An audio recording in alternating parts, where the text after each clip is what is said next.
Hello everybody, welcome to my channel, Painting for Your Soul. Today we're going to print tissue paper so that we could use it for all of our projects coming up. I have cut pieces of tissue paper just slightly larger than my gel pad. I'm pulling out stencils and masks that I have available. I have many more, but I just pulled out some. To start. I don't want to make this video too long. Some of these are called stencils and some of them are called masks. You'll see why as we move along. I pulled out those last rubber ones, but I didn't end up using them. I apologize. But I'm just trying to prove to you, grab what you've got. And let's get started. So I have two jelly pads. One is going to work for the size of a legal sheet of printing paper, and the other one I'm using as a palette. But the smaller one would be great for making cards. I'm going to start using my high flow acrylic white paint. It's very fluid, like a cream, like a heavy cream. So when I put it on, the more you put it on the jelly plate, the wetter your tissue will be. So you have to be careful with the amount because tissue paper is very vulnerable. And as soon as it hits that paint, it's going to react with the tissue paper and make it even softer and more vulnerable. So I'll have to be very gentle as I work. I've got a piece of printing paper there on the side, which you'll notice I will roll. Every time I take the roller away from the pad, I roll the paint off of it. I've got this wonderful mask of funky roses that I know I'm going to use in many projects. I just loved it. In fact, I used it in my journal entry number 2. So you'll recognize that. Because this is so fragile, as I said, I'm patting down firmly, but I'm not moving my hand around the page. That way I can pull back the tissue paper without ripping it. There you have a beautiful print. Now what I did first was lift off all that white paint in that positive area. Now what's left is the mask area. You call this a mask because it's protected whatever was underneath. I want to get rid of any white paint in the stencil area that is still on the jelly plate. So when I cut the tissues down to size, I had all these extra strips. Don't throw those away. They're wonderful for this purpose. And you'll see in my journal entry number 2 that I used actually a bit of that. I call them border prints in a way. So now I'm going to do the second pull, and this is where I get all of the area that the mask covered. So this detail that you see right there is what's going to pull up from the plate.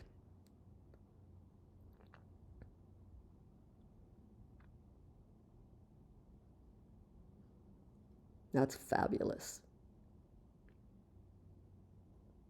So you have the two versions. You have the white positive area with transparencies, and you have the second one which actually just shows the white funky flowers. Someday down the road you might want one or the other, but when you do this process you always get both. I think there's something on the plate, so I'm just scraping that off. So let's get going again.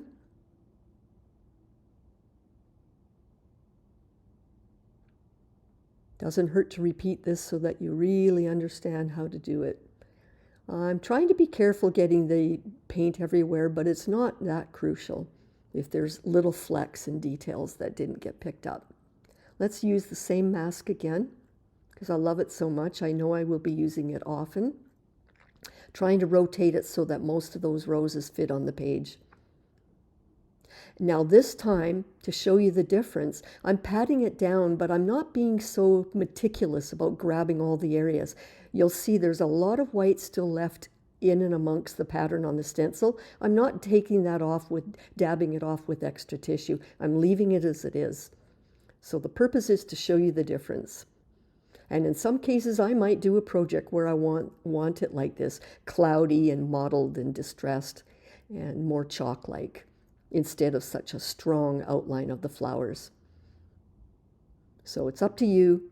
You'll get the hang of it when you're doing your own printing of what works for you and what doesn't. I'm just trying to give you options. There's a little bit still left there, very, very faint, So I've decided I'm going to pick that up, but I'm going to put a bit of a color on the background. Something you should know as well is whatever you've put down first on the plate there, in this case what was left over, and then I'm adding the pink on top of it. When you see the finished result, the pink is actually pushed to the back. When you pull up the paper, that's in the back, so it gets hidden wherever there was a little bit of white left on the paint.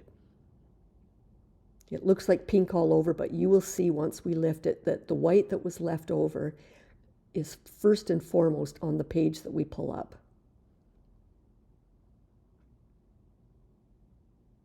And it didn't show up very much because there wasn't much there.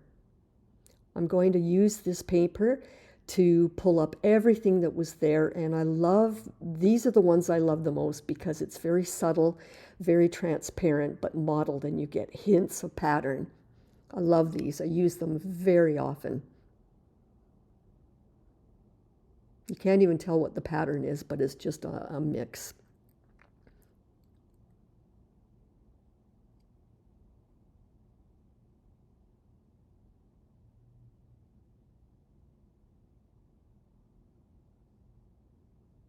Again, every time I'm finished taking paint, rolling paint on, I roll it onto that white paper to remove paint from the roller.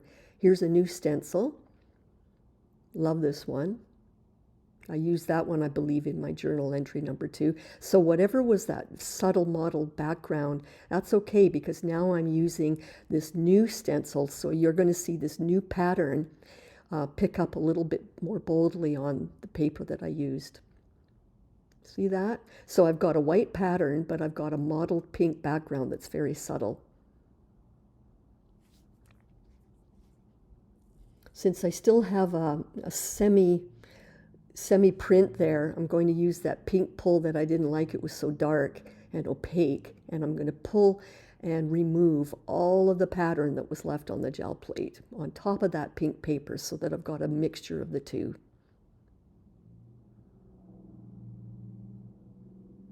Isn't that lovely? Oh, I just love these. These are half the time when you go to pull it up, it's a surprise. That one's beautiful. You could use that in so many applications, especially if you like making little cards. And that little gel plate I've got on the right is a really good size for making cards. This time I've decided to use a heavier paste white paint mixed with the fluid one because the heavier the paint, the more opaque and strong the detail of the pattern shows up.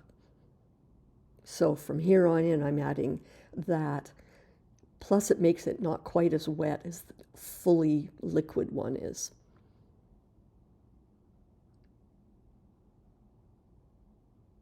You have to spread that a little bit more on the plate with the roller just to even out the heavier paste with the liquid.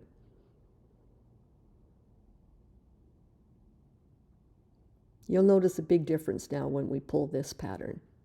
Because it's got such fine lines in this pattern, I really wanted stronger, heavier paint to lift that detail up. Again, I'm pressing, but I'm not spreading my hands around. And I'm dabbing in those circular areas where it's tighter, and I want to lift more paint from those spots. Look at that. Look how strong and bold that is. And as well, once I lift that off, you'll see it's a stronger, bolder pattern. It's always going to show up a little thicker lines than the stencil had because the paint slips underneath the stencil slightly. So it will be slightly thicker lines. But play around with it. You'll get the hang of how thick of a paint to use to avoid that happening and to keep thinner lines. This all is trial and error. You're going to learn so much just making your own mistakes or making your own rewards. Trial and error, like any art.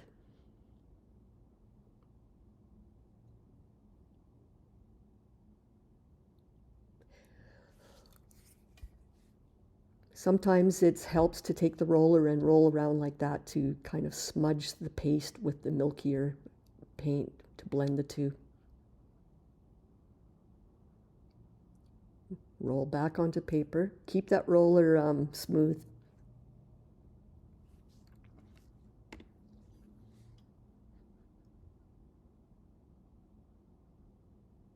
I'm doing another one because I know I like this stencil so much that I use it a lot.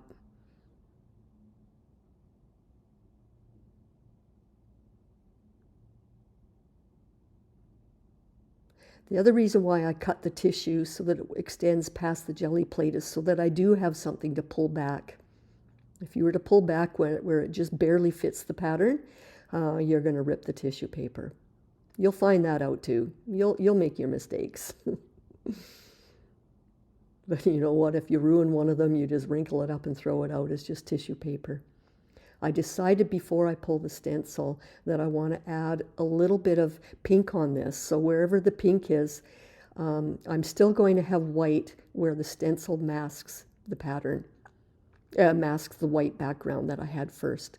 Now I'm not putting pink everywhere. I love the idea of a shaded effect. So when I pull this pink paint off with this pull, I'm lifting up most of that pink away, and what's left on the gel plate afterwards will be mostly white. I'm giving a good dab wherever the finer details are, where it gets busy. Isn't that fun, having a shady background?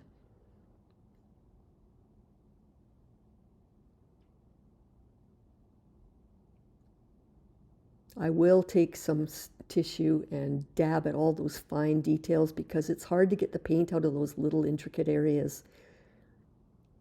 And it also removes a lot of that pink so that I'm more sure of getting white in the background.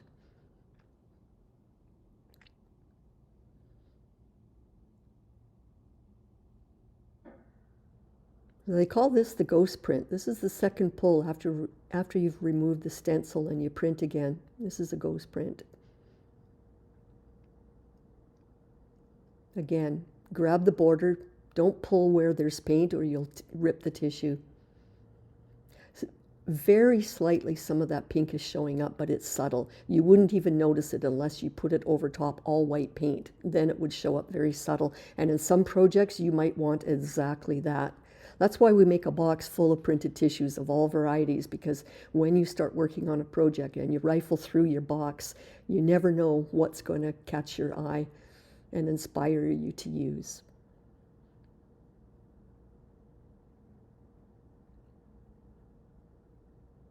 I'm rolling off any pink that was on the roller so that this time when I roll, it's fairly white.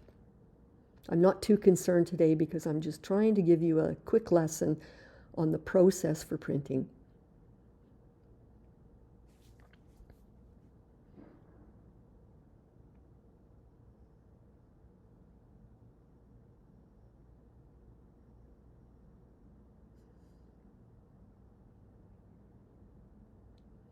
This time I obviously like to put a little green on there, make it a color instead of just a strong white. I'm wiping off that gel plate.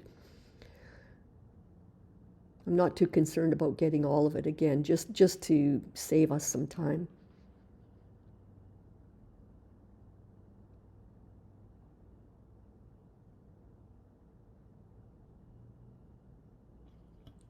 And again, I want to just put it in spots. I'm finding that very bold and bright and fluorescent looking, which I don't want. So I'm rolling. The more I take it, I'm basically lifting it with the roller and rolling it back on the paper and then putting it back on a rolling. And that's lifting some of that paint and making it more subtle. Again, you'll get the hang of it. Play around, experiment, and don't throw any of the pieces away because you never know what you're going to want, even a year from now. You can see before I even pull the paper what that's going to look like. Oh, what fun. I just love printing tissue paper. Now that's a strong opaque white background. I don't often use those, but there may be projects where I will want a lot of white over top.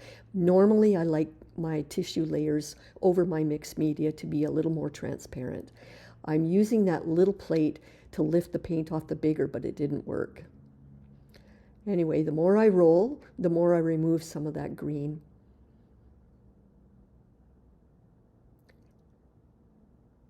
I'm doing this because I just want to remove, this is a great way of cleaning your plate and not wasting paint. Just put a piece of tissue on there or, printing paper, lift that off and use it instead of wiping it away. And I love how distressed and mottled that looks. I have lots of occasions where I use that version on another project.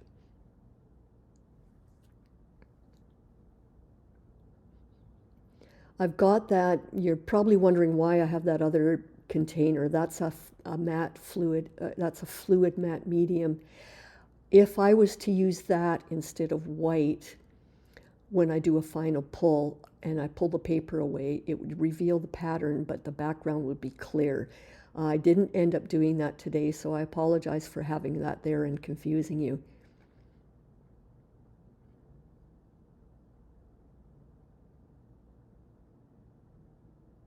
Mostly today is about showing you, just with simple white, the process of printing. Later on you can do bold colors. I really like this feather stencil, and I'm kind of thinking maybe I could use it in a project.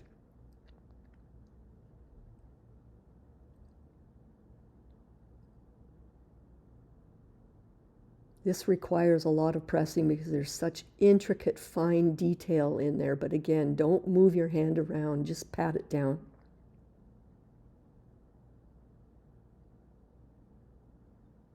There's also a lot of, I didn't need to put the white paint all over the plate because now I've got paint on the corner of the tissue that I may or may not use. But you learn from that as well.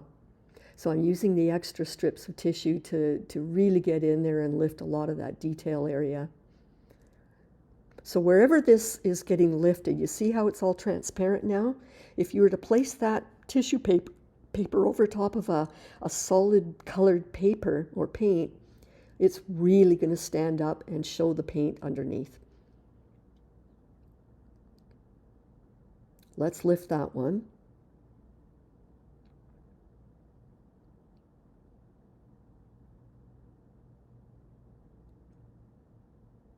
In some cases, you'll have a project where you want transparent feather so the background pattern shows up, and in other cases, you might want a white feather.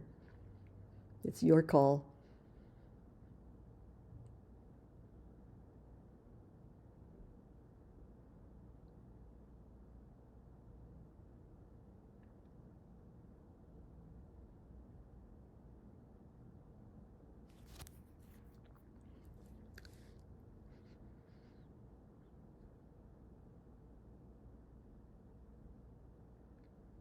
This time I'm only rolling, I'm getting smart, I'm only rolling paint where I know the feather's stencil's going to sit.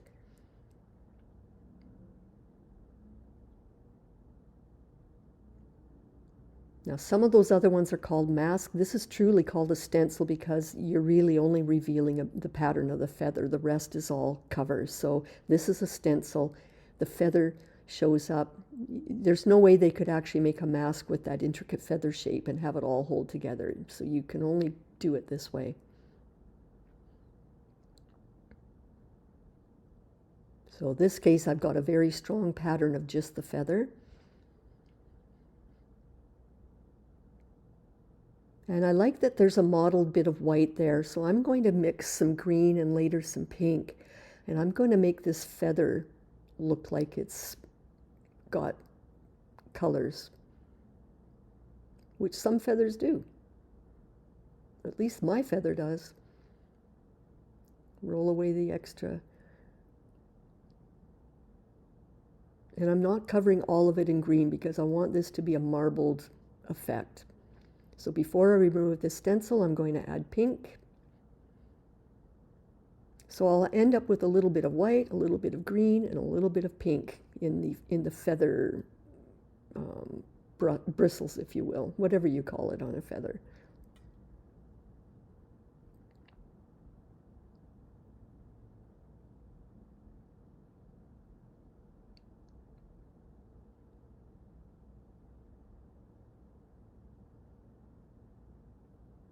Again, have fun experimenting.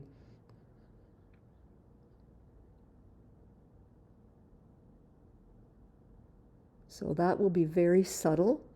And because I don't want a lot of white paint on that piece of tissue, I'm rubbing some of it away.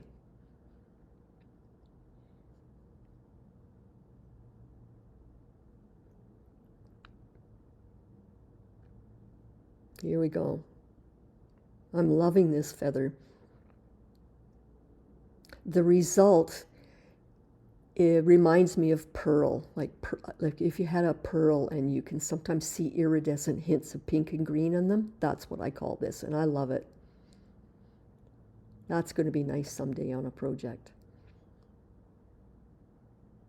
That's beautiful. Love it.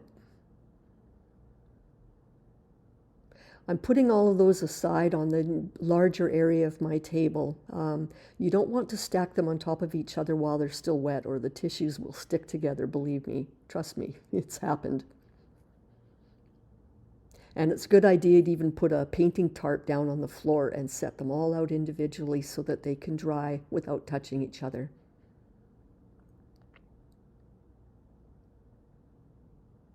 Because believe me, as you can see, once you start printing tissue papers, there's no stopping you. You end up with dozens of them all over the place.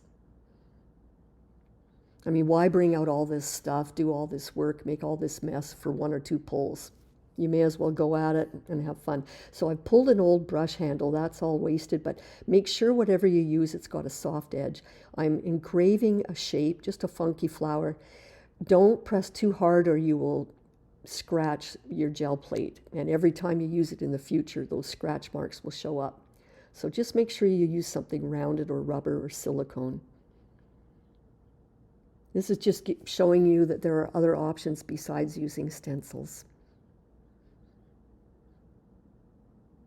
And instead of painting on there and scraping away, you could also just take a thin paintbrush and paint on that flower and make your own stroke lines. The sky's the limit. Again, I'm just giving you options in one lesson. I'm trying to show you as many techniques as possible. So what I'm doing is I'm fanning in I'm using up some of that color, and I'm only doing it on the edges, because otherwise I would roll that pattern and maybe ruin it. So again, this is just a way of not wasting paint. I'm going to hopefully lift most of that off the plate. And this is the one out of the two that I would prefer myself because it's quite transparent. These are the ones that I use most often. Look at that. Who knows what that'll be used for? I might even use it in a project where I don't want a flower, and it won't even show up as a flower. I'll just maybe tear off part of that, but it's something to go in the box.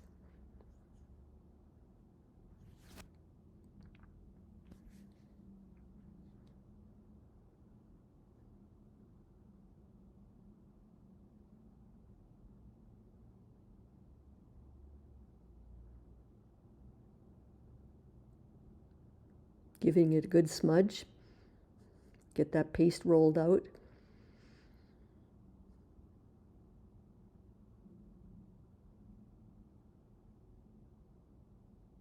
And don't worry if you don't get all the edges of that plate like on the right there, because some of these masks that I'm using, especially this one, it's covered anyway. This is the last one I'm doing, and I just wanted to show you that you could grab stencils that have very specific details. They could be scrolls like this, they could be butterflies, they could be whatever you have in your supply.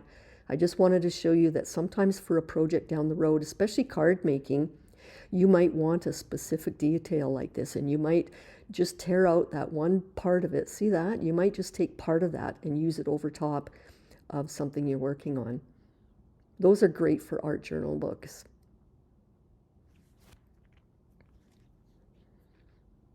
And because I don't want to waste the paint, let's just put some pink with there and lift it off and see what we get.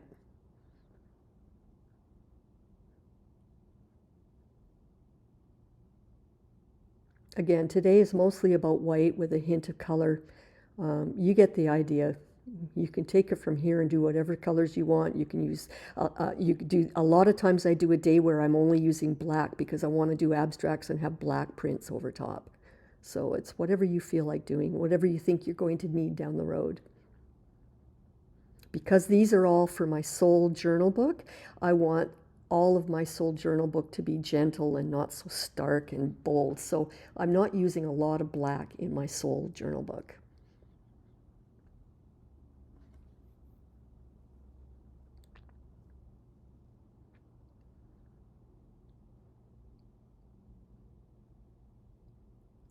So I'm pretty much now finished, and I'm using the roller with a lot of force to, and as you see, because it's not totally dry on either of those plates, the more you press and roll, the more it lifts that paint from the plate onto the roller, and then you go and roll that onto your printing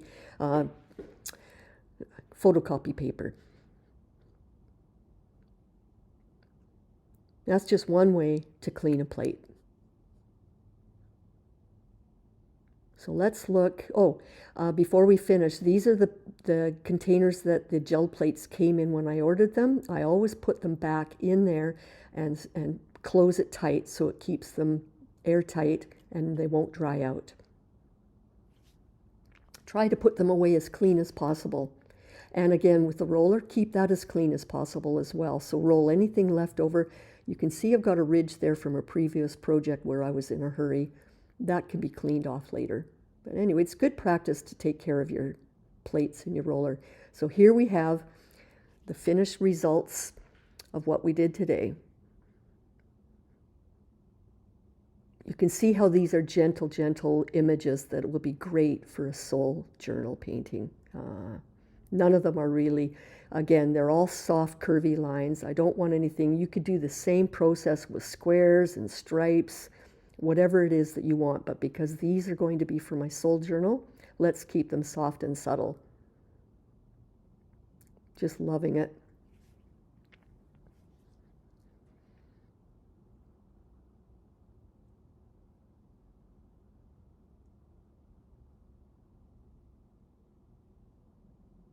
Here's the feathers. They're wonderful.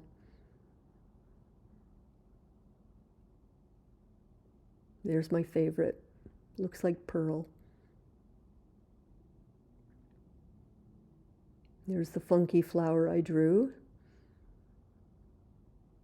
And then here's the final one that will be really good as borders or whatever you want in your cards or your journals.